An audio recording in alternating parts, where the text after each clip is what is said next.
Talk to me actually on Tuesday about hearing about what on earth went down. My first impression was that, maybe we can still put it out. You would expect fire services to. They were arriving and setting up. So you were up the top of the Sky Tower at this I went up to go and get a look. I texted my chairman. That's sort of the first step for me in our crisis management procedure.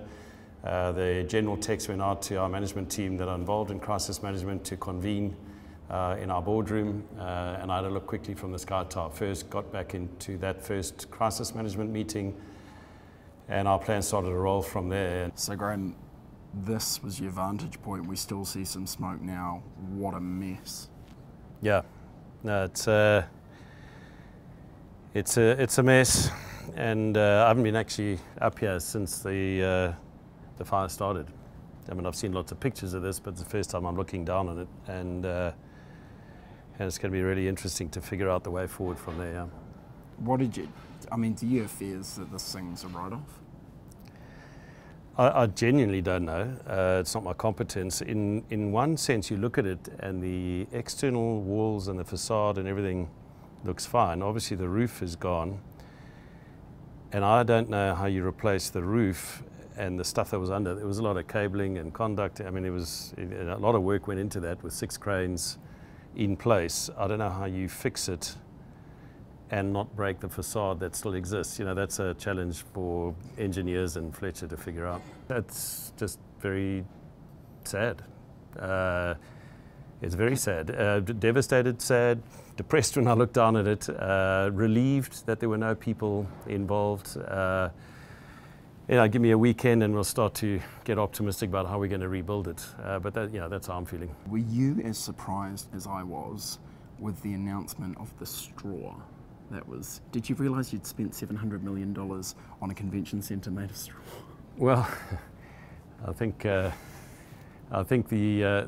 straw, as I understand it, which is the sound deadening acoustic stuff, is relatively standard, relatively fireproofed, and in a situation when fully installed and operational with the right sprinkler systems, would not be a risk. Obviously, in the situation we're in, it sounded a bit like the Three Little Pigs, where you sort of had bitumen and wood. But this house cost $700 million, Graham. Yeah. Well, actually, it cost a lot more. That was what our budget was. I mean, no, I don't have a view on the material other than obviously it would have been standard and acceptable and would have met all code requirements. This might be a curly one for you. We've spoken to the gentleman that everyone believes is responsible for this. Have you yet? No. You're talking about the man with the blowtorch. The man with the blowtorch. No, I don't know who that man is. If you've spoken to him, we certainly haven't. And I'm surprised you managed to locate them. If it was me, I might be somewhere a long way from Auckland. But that's. Again, I'm asking you this because obviously I have to ask you this. This is the journalist question. That thing was never going to be the pride of Joy anyway. It was part of a negotiation. I'm sure it's something that you wanted, but has this not been the biggest albatross that this company has had around its neck ever? And is this project not cursed? Look, in answer to your question of it being an albatross, I think the only thing about it which has been really frustrating is the delay. We actually really wanted it and still want it, and I think it was a truly and will be again. It's not your core business, though. No, it is a core business. We've got the biggest convention business in Auckland today, in level 4 and 5. So it's a core part of our business.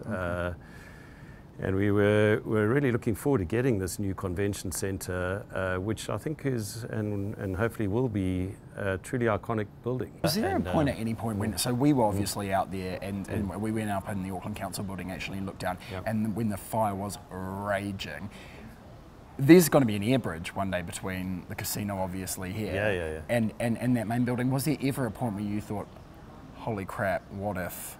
We did. In fact, it should have been installed about a week ago, and Fletcher's missed that deadline, and so it was scheduled for Feb March, and we commented more than once if that air bridge had actually been installed, it would have connected the convention centre into our site, and that would have been a different problem to deal with. Ultimately, you know, Fletcher's were on the hook to build it and remain on the hook to build it. What is that relationship? I mean, that must be a nightmare now. I mean, already delays. Now the thing's on fire. I mean, you must. Are you not? How do you maintain that relationship? Are you not furious? Look, I think it's fair to say the relationship has not been great for a large part of the project, but actually in the more recent months has been very good. As the end was in sight and everyone could taste the finish, the teams have been working really constructively with the common goal of just finishing it and opening it and then being able to move on.